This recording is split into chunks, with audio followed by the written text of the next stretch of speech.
Shock Piece: The Search for Freedom. A novel by C. Nguyen. Chapter 3: The Fall of Saigon.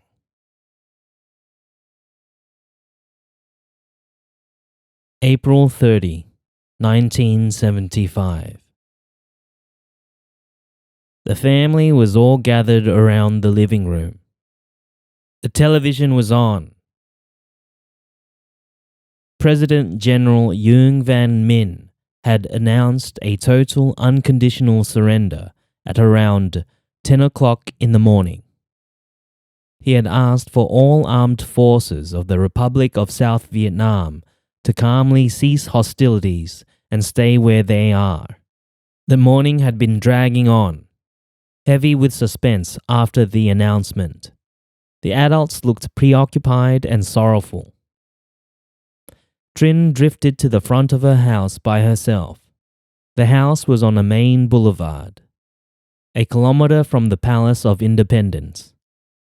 The little girl stood at the gate looking out for hours, absorbed and baffled at the scenes of disarray. There were people running in panic along the streets in every direction. Some were on foot and others were on motorbikes. Their eyes were wild, their faces dull and expressionless. All seemed in a hurry to get to their destinations, regardless of the fact that the destinations might now be meaningless. Trin thought. Somehow everything had lost its purpose at this instant.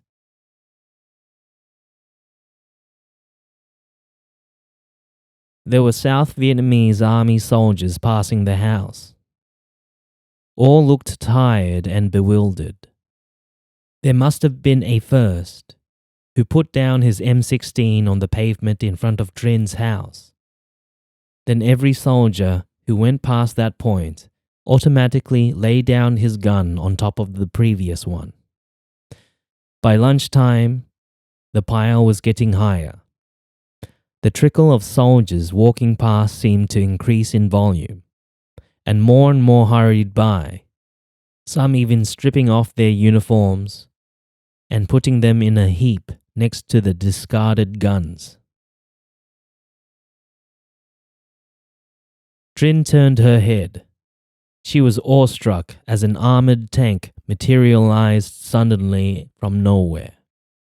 It was slowly rolling down the boulevard from the direction of the Palace of Independence. The menace of its appearance lessened by its slow pace, as if it hesitated in its purpose. She heard her heart thumping clearly from her chest, but stood still. The little girl was not sure what the tank was going to do, even though she could see from the familiar shape that it belonged to the South Vietnamese army. Its heavy body rolled sluggishly past her house, went on over to the curb, then stopped next to the carcass of the downed helicopter on the grass near the park. Followed quickly by his mate, the tank commander climbed out of it hastily. Both looked up and down the deserted street a few times and briefly made eye contact with the few onlookers standing in front of their houses. They were silently apologizing for their intrusion. Then, as if on cue, both swiftly took off their uniforms, military hard hats, and threw them onto the pavement, away from the pile of the others. Afterwards, each ran in opposite directions, without further exchange of words, clad only in white cotton vests and boxer shorts, abandoning their tank on the curb of the public park. Their heavy army boots looked solid and powerful on their skinny legs, the last residue of the war to accompany them to a new, unknowable existence.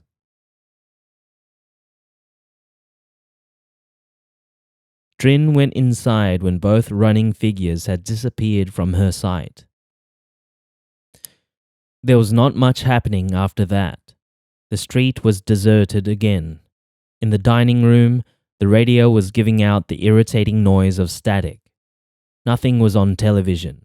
just some neutral soundtrack with the flag of the Republic of South Vietnam flying high in the background, its yellow base signifying its people's skin color, and 3 red horizontal stripes representing the 3 main regions of Vietnam, North, Central, and South, vigorously displayed its grandeur, as if unaware that its end was near. It was past lunchtime, but no one was interested in meals. Lately, the family often had cold meals and bread.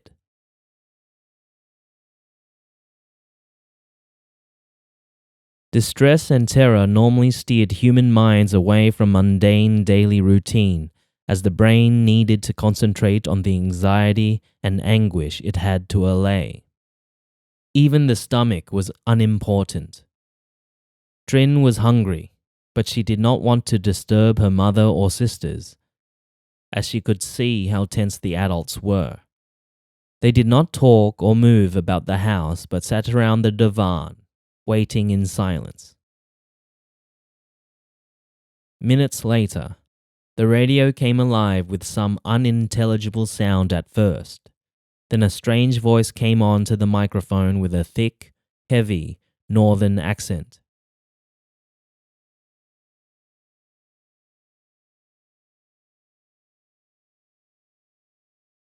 This is the announcement of the National Liberation Front. Victory now is ours to rejoice in. Our tank has crashed through the gates and advanced into the Palace of Independence. We have successfully seized power. You will hear the voice of your president, President Nguyen Van Minh, to confirm. President Nguyen Van Minh followed with his forlorn declaration.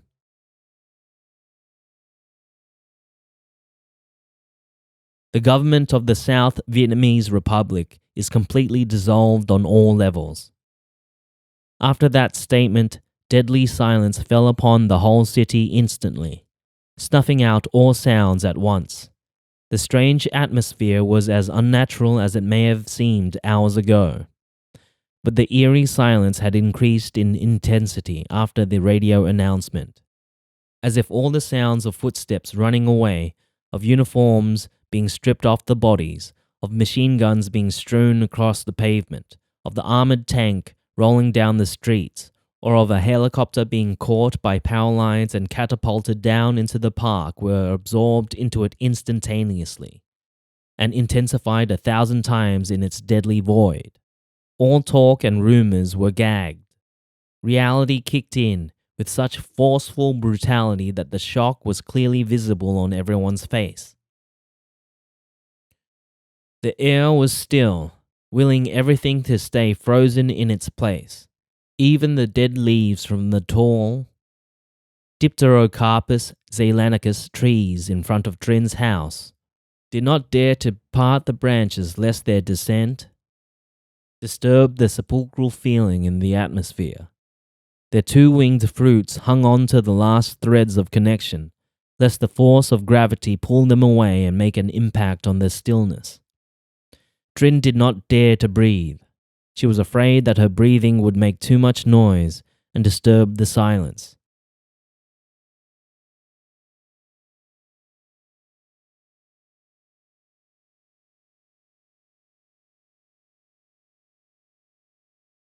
She was afraid that her grumbling stomach would betray her of its own accord and emit an echo from the emptiness within. Without a word being spoken, everyone moved slowly out to the front door. On both sides of the boulevard, there were people standing still. The whole city was standing still. Then a sound erupted in the air, soft and hoarse. A chorus of fearful "ohs" broke involuntarily from the throats of the people, as something materialized suddenly that they were afraid to see. Their terrified gazes were directed toward a very strange-looking armored tank rolling down the street. The shape, the color, and the aura was so wrong. It was tracing the same path as another armored tank not so long ago. In contrast, though, the speed was determined, and its menacing power was clearly visible. It carried the ominous-looking flags, half red and half blue with a yellow star, and full red with the yellow star of the National Liberation Front. and the Vietnamese Communist Party. Perhaps that same T-54-55 tank was the one that crashed through the gates of the Palace of Independence a few moments ago, Trin thought. The adults exchanged brief glances. Everyone was trying to hide their shock and remain blank.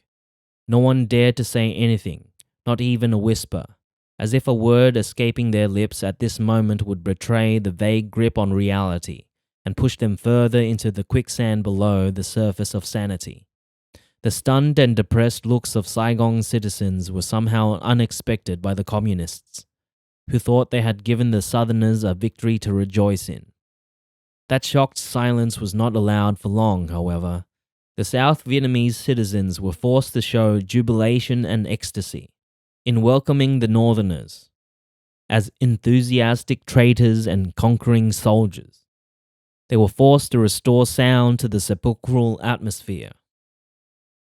The tank continued parading down the boulevard with the entourage of Northern Army soldiers. Some were on foot, and others were on heavy Chinese buses and trucks. Trin could see a few people, unmistakably wearing familiar civilian outfits and obviously traitors to the South, who appeared as if the victory was part of their reward. To the anomalous and peculiar-looking Northern soldiers who carried distinctive AK-47s on their shoulders and wore black rubber sandals. Most soldiers seemed awkward and surprised at their victory, their features somehow as stunned as the Southerners. On the other hand, the traitors and camp followers were wild with excitement. Their eyes were ablaze with fire. Two of them were holding the large victory flags and running on both sides of the tank. Later on, the South named those traitors the 30th Aprils, or opportunists, who jumped hastily into the circles of celebration and reaped the rewards by quickly identifying as followers. Those followers, who readily turned against everything of the South, were once a cleaner, a busboy in a restaurant, a clerk in an office, or a fishmonger from the local market. They were now fast becoming authoritative, granted positions as people's chosen representatives by the new communist conquerors.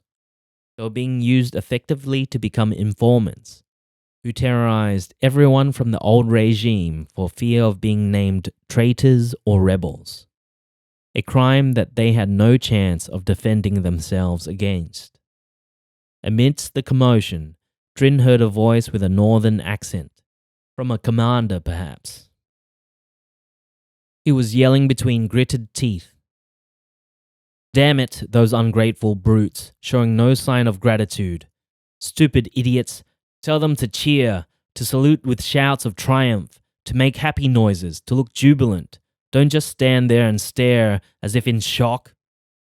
Another voice answered, with a southern accent from which Trin recognized as the cleaner of the school principal of her high school.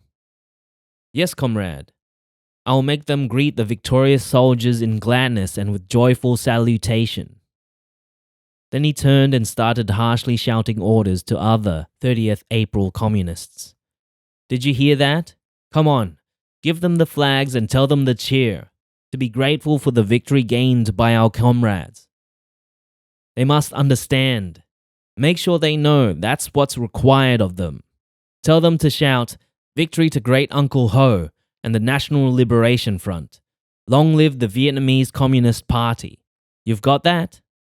He was obviously a long-time member of the Communist Party, in its secretive operation in the South, who now had the authority of a senior comrade. "Victory to the National Liberation Front. Long live Uncle Ho and the Communist Party." From the orders given by the cleaner, the group started shouting, urging the Southerners to join in. In their hands were bundles of miniature National Liberation Front, blue-red, and Vietnamese Communist Party red flags, which had somehow clearly been organized well before in secret and now appeared liberally in the open air. They started to distribute these to bystanders, pressing them to wave the flags and cheer on. "Don't just stand there. It's peace, joy, and happiness, not bloody shock. Come on. Their commands were curt and compelling. Hours later, the flags were to be left on the front doors of Saigon residents as a strong reminder to the South of which side had now taken charge of their city. Moments later, the fierce heat of the April afternoon sun was marked by the sea of red communist flags. The brightness of the colors combined with the strong glare stung the eyes and subtly intensified the pressure in the air. Some bystanders resignedly obeyed the orders to cheer on, but their eyes were still dulled by shock, and their hands waved the blue-red flags awkwardly. They repeated the phrases with strained expressions, as if in a language totally unheard of before. Victory to the National Liberation Front. Long live Uncle Ho and the Communist Party. Louder, a voice tersely urged. Then the crowd put more effort into the cheers, but their enthusiasm still lacked conviction. The tone was as flat as if coming from wired-up automatons, lifeless and inert. The same cleaner went past Trin's house on foot. Trin looked at him, waiting for some recognition, but he refused to acknowledge her. His face was grim, and his gestures were completely different from the person he had seemed before. The eyes were filled now with hatred and vengeance. The voice was rough and coarse, not at all the timid, pleasing voice of the manservant doing simple chores for the principal. His manner was arrogant and triumphantly self-important, not like the submissively compliant school staff member of a few days ago. He must have thought the change was justified by his betrayal of the people and the land of the South. He turned abruptly towards a boy her age, Trin's next-door neighbor, and shouted, "Go inside and change. How dare you wear the color of our victorious flags?" "Imprudent fool," he sharply ordered. The boy sheepishly turned bright red. He happened to be wearing red boxer shorts the same color as the red flag of the communists, only lacking the yellow star.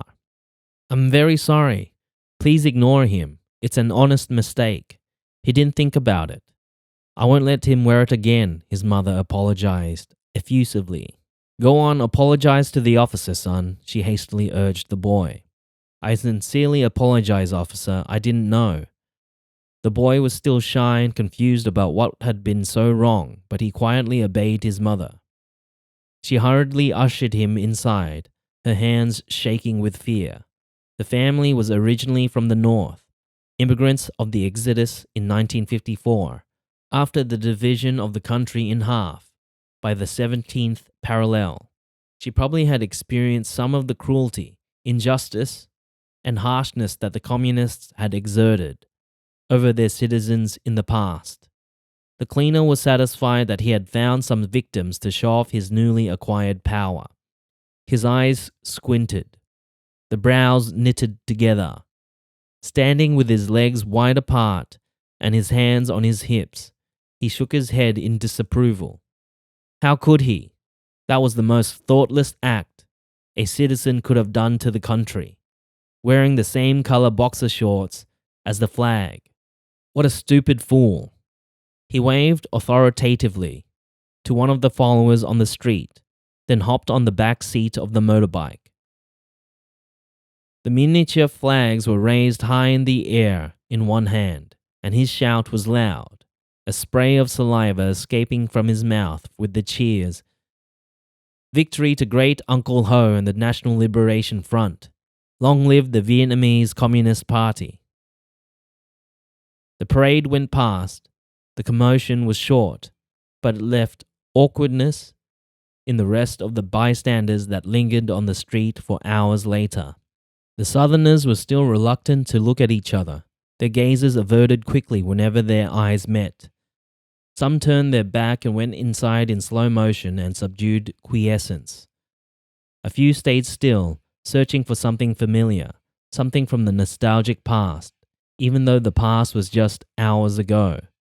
but it was futile now in the environment made suddenly strange by the yellow stars in the sea of blue-red flags hanging on the doors. One person on the opposite side of the street was silently scraping the painted-on Republic of South Vietnam flag on his wall. As if on cue, the others followed suit. Then the rest of the street was busy scraping off their walls the symbol of the last government. The past was now truthfully vanishing. Father looked on and sighed. He turned and urged everyone to come inside the house. "Come on, the show is over. Nothing we can do now." His voice was gentle. Then he said after a moment of hesitation, "Time for lunch. We still have to eat." Mother's eyes were watery. She looked at the direction where the tank had appeared before. "Dien is still not here. I'm so worried for him." "He should be okay, G. He's a clerk for Colonel Nguyen's command unit. He's under his protective wings and not a combat soldier. He will be safe. He'll be home soon." Father did his best to allay her anxiety with faint reassurance. "But how's he going to get home?" Mother asked. Her voice was weak, almost a whisper. She would be crying openly if not held firmly by Yang, her oldest daughter. "Mother, our family has been lucky so far. My half-brother Sam sacrificed his life for this war 3 years ago, and that should be enough. No one else is going to be hurt. I believe that Dien is safe and finding his way home. We have to be patient and believe it," Yang said with conviction. Mother reluctantly agreed to come inside. She looked back twice, in the same direction before walking in with her daughter. Luke stared at the flags on the front door. He was quieter than usual. He could sense a big change was taking place and was as sorrowful as the others. Nevertheless, in his young mind, Luke could not imagine anything worse than the conditions and the suspense they had been living under during the last few weeks. At last, the chaos and confusion from the rampage of the looters in daylight and the bombardment and gunfire at night had stopped. Juan was looking into his underwear drawers for any red ones. "Hey, I haven't got any red boxer shorts. Lucky me," he declared. His relief from having nothing red in the wardrobe seemed odd in the distressing present situation, but seeing the terrorized expressions of the neighbors forced everyone to wonder about the magnitude of the matter. V, Drin's second oldest sister, was preparing a belated lunch in the kitchen. Quietly, without prompting, Kim brought out a small knife and started to scrape off the old flag imprinted on the wall as the rest of the neighbors on the street had done. Drin followed her sister and stayed by Kim's side, devoid of the small talk that was her habit. They both went in when the meal was served. From that day, Saigon no longer existed in Vietnam. It was abolished on the world map and replaced by the name of Ho Chi Minh City. However, regardless of the communists' attempt to remind the whole population of their leader, Ho Chi Minh, the Southerners refused to call their once beloved Saigon by the whole name, but referred to it just as the city. Still, persistently, for so many years, Saigon lives on in the heart of the Vietnamese around the world. It is named at various places in Australia, New Zealand, Canada, England, and France, as well as in many other countries, and in the United States as a symbol of freedom for expatriates in the free countries.